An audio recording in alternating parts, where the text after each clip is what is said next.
खुलेगी ईवीएम। जी हां, देश के इतिहास में शायद यह पहली बार होगा कि कोर्ट के आदेश के बाद ईवीएम खुलेगी। कोर्ट ने ईवीएम के एक्सरे टेस्ट की आदेश दे दिए हैं। क्या है यह आदेश और क्यों आखिरकार यह खबर बहुत बड़ी खबर बन चुकी है? तमाम तरह के सवाल और सवालों के जवाब आखिरकार क्या मिल सकते हैं? बॉम्बे हाई कोर्ट से एक बहुत ही क्रांतिकारी फैसला सामने आया है, या फिर इसे यूं कह लीजिए कि यह फैसला उन लोगों के लिए एक उम्मीद के तौर पर उभर सकता है जो लगातार चुनाव में कथित तौर पर धांधली के आरोप लगाते हैं। यही ना कि ईवीएम में गड़बड़ी है, ईवीएम ठीक नहीं है। यह दरअसल बॉम्बे हाई कोर्ट का पूरा आदेश है जो आप देख रहे हैं। और इस आदेश के मुताबिक है क्या, इस आदेश में किसको राहत और किसके लिए आफत बन सकती है, उन सब मुद्दों पर हम तफसील से बात करेंगे। और साथ ही हम आपको बताएंगे कि ईवीएम खुलने वाला मामले पर चुनाव आयोग ने कोर्ट में क्या कहा है। लेकिन उससे पहले बिना भूमिका के सबसे पहले यह खबर मैं आपके सामने रखना चाहूंगा। दरअसल हुआ क्या दोस्तों कि बॉम्बे हाई कोर्ट का एक बहुत बड़ा फैसला आया है और यह फैसला कांग्रेस पार्टी के पूर्व मंत्री हैं और बहुत बड़े नेता हैं नसीम खान। उन्होंने एक याचिका दाखिल की थी कोर्ट के भीतर। बॉम्बे हाई कोर्ट ने ईवीएम की जांच और निरीक्षण की इसमें इजाजत दे दी है। इस मामले में याचिकाकर्ता का सीधे तौर पर यह कहना है, जो कांग्रेस के नेता हैं, जैसे कि मैंने आपको बताया कि यह ऐसा पहली बार हो रहा है। उन्होंने कहा है कि ऐसा पहली बार हो रहा है। अब समझिए पूरा मामला है क्या दोस्तों। इस मामले में जस्टिस सोमशेखर सुंदरेशन, उनका आदेश है। याचिकाकर्ता है कांग्रेस के नेता नसीम खान। इसमें जो प्रतिवादी है, यानी कि जिनके खिलाफ याचिका डाली गई है, वो कोई और नहीं शिवसेना के विधायक हैं दिलीप लाड़े। 2024 के महाराष्ट्र विधानसभा चुनाव में यहां पर जिक्र किया गया है दिलीप लाड़े, जो एकनाथ शिंदे गुट के शिवसेना की तरफ से उनको टिकट दिया गया था, चुनाव लड़े। मुंबई उपनगर जिले के चांदी वाली सीट से नसीम खान को उन्होंने चुनाव में हराया था।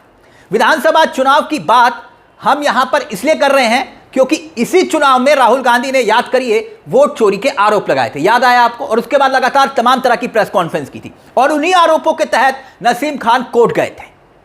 अब अदालत ने कहा यह है कि जैसे कि आवेदन दिया गया है उनकी ओर से कि ईवीएम जांच की अनुमति का आदेश जारी कर दिए, तो यहां पर आदेश जारी किया गया है। अदालत ने यह भी कहा है और साथ ही साथ चुनाव आयोग को 2 महीने के भीतर मशीनों का निरीक्षण पूरा करने के लिए कोर्ट ने सीधे तौर पर कह दिया है, यानी 2 महीने का वक्त दिया है चुनाव आयोग को। आपको याद दिला दें कि मुंबई उपनगर जिला के डिप्टी रिटर्निंग ऑफिसर अर्चना कदम ने यह जानकारी दी है कि 16 और 17 अप्रैल को ईवीएम खुलेगी। यानी कि इसी 16 और 17 अप्रैल का मतलब यह हुआ कि लगभग 6 दिन लगा लीजिए। 6 दिन के बाद जो अधिकारी हैं उनका कहना यह है कि ईवीएम को खोलने का जो आदेश दिया गया है वो ईवीएम खुलेगी 16 और 17 अप्रैल को।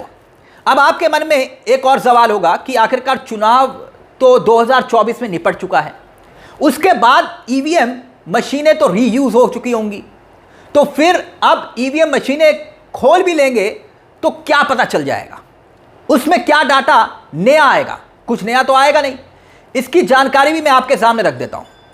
दरअसल मुंबई में ईवीएम निर्माता भारत इलेक्ट्रॉनिक लिमिटेड द्वारा एक चेक किया जाएगा, डायग्नोस्टिक चेक। अब ये डायग्नोस्टिक चेक है क्या? दरअसल ये ईवीएम कैसे वर्क करती है। ईवीएम में कोई धांधली तो नहीं है। ईवीएम में अगर हम वोट डालते हैं तो वोट सही जगह पर पड़ता भी है या फिर नहीं। वीवीपैट मशीन को लेकर जो तरह तरह के सवाल हैं, वो पूरा का पूरा टेस्ट जो है कंपनी द्वारा करके दिखाया जाएगा याचिकाकर्ता को सामने। और नसीम खान का यह कहना है कि हर विधानसभा क्षेत्र में 5% ईवीएम यानी कि कंट्रोल यूनिट, बैलेट यूनिट और वीवीपैट जो होते हैं वो माइक्रो कंट्रोलर की उसकी जांच हो, यानी कि पूरी जांच की मांग की गई है। यहां एक और बात महत्वपूर्ण है कि अगर यह सब कुछ होता है तो यह एक बहुत बड़ी खबर बन जाएगी, और अगर इसमें कुछ धांधली पकड़ी गई तो फिर यह बहुत बड़ा मामला बन जाएगा। और बड़ी बात यह है कि यह मशीन किसके द्वारा प्रेजेंट की जाएगी, क्या कंपनी द्वारा प्रेजेंट की जाएगी? तो फिर जो कंपनी ही अपनी मशीन मतलब कि चेककर्ता के सामने रखेगी आदेश के तहत, तो उस मशीन पर आप कैसे भरोसा कर सकते हैं? ये तमाम सवाल हैं। क्योंकि जो कंपनी के द्वारा लगाई जाएगी वो कंपनी ये थोड़ी ना कहेगी कि ये मशीन खराब है। लेकिन यहां एक बात और है जो हेडलाइन बनने वाली खबर थी, वो ये देखिए, एबीपी न्यूज के हवाले से एक खबर है पूरी की पूरी, मैं जो आपको बता रहा हूं।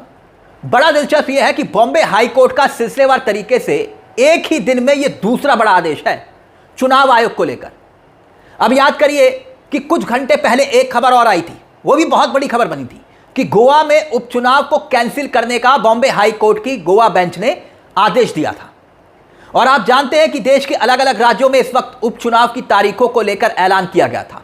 तो गोवा के पोडा सीट से जो है उपचुनाव की तारीख का ऐलान किया गया था, नोटिफिकेशन फाइनल हो गया था, प्रचार शुरू हो गया था। लेकिन अचानक से बॉम्बे हाई कोर्ट के गोवा बेंच में मामला चला गया और गोवा बेंच ने बॉम्बे हाई कोर्ट की पूरा का पूरा चुनाव ही कैंसिल कर दिया, यह कहते हुए कि अब अगर जो विधायक चुने जाएंगे उनको काम करने के लिए कम से कम 9 महीने का वक्त मिलेगा।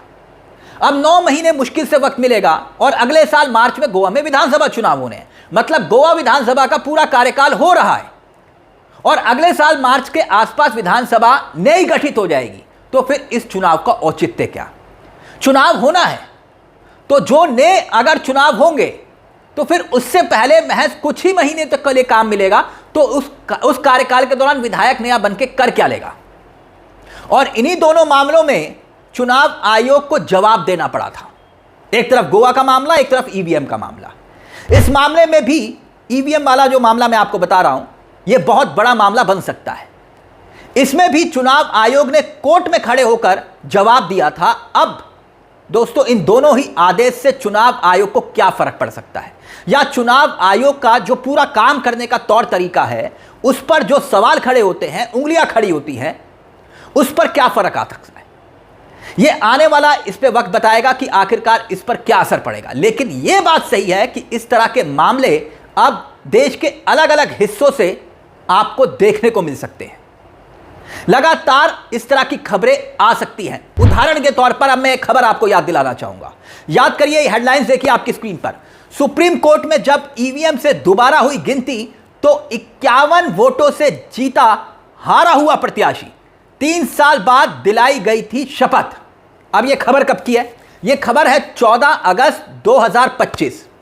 गुआना लाखों में 2 साल 10 महीने पहले सरपंच के चुनाव हुए हरियाणा के अंदर, और नतीजा सुप्रीम कोर्ट की 3 न्यायाधीशों की खंडपीठ ने बदल दिया। इस खबर में लिखा हुआ देखिए, सुप्रीम कोर्ट में ईवीएम की दोबारा से गिनती होने के बाद हारा हुआ प्रत्याशी 51 वोटों से विजयी घोषित हुआ। पंजाब हरियाणा हाई कोर्ट ने दोबारा गिनती करवाने से इनकार कर दिया था और इसके खिलाफ जो याचिकाकर्ता थे वो चले गए सुप्रीम कोर्ट, याचिका दायर की। यह देश का पहला मामला था। और अब उस वाक्य पर आइए जो यह मामला बॉम्बे हाई कोर्ट से आया है। भाई, चुनाव आयोग तारीखों का एक तरफ से ऐलान करता है, तारीख ऐलान करने के साथ साथ सब कुछ देखता है, और दूसरी तरफ अब चुनाव आयोग को सीधे तौर पर कोर्ट यह निर्देश देता है कि भाई 9 से 10 महीने का वक्त बचा है, आप चुनाव करवा के क्या कर लेंगे। और दूसरी तरफ यह ईवीएम वाला मसला, अब ईवीएम को लेकर आप देख लीजिए कितने सवाल खड़े हुए। पूरा का पूरा मामला संदेह के घेरे में बार बार आया। याद होगा आपको, शुरुआत तब हुई जब कथित तौर पर चुनाव में धांधली के आरोप लगे थे और ईवीएम में गड़बड़ी का जिक्र किया गया था। बाद में राहुल गांधी ने वोट चोरी के तमाम आरोप लगाए, लेकिन पहले तो ईवीएम का मुद्दा ही सबसे ज्यादा सुर्खियों में रहा। यहां तक कि लालकृष्ण आडवाणी और बीजेपी नेताओं की किताबें कि ईवीएम में गड़बड़ी है। खैर, वो वाकया वक्त कुछ और था, लेकिन अब मसला कुछ और है।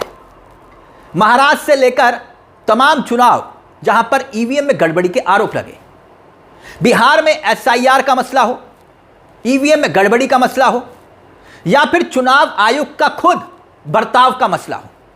पश्चिम बंगाल में चुनाव हो रहा है, वहां देखिए क्या हालम हो रहा है।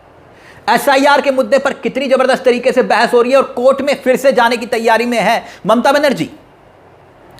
और ऐसी स्थिति में यह खबर आना कहीं ना कहीं बहुत बड़ा सवाल खड़ा करती है कि अगर इस खबर के द्वारा यह साबित हो गया कि ईवीएम में कुछ भी गड़बड़ी हो रही है तो यकीन मानिए यह देश की सबसे बड़ी खबर बन जाएगी।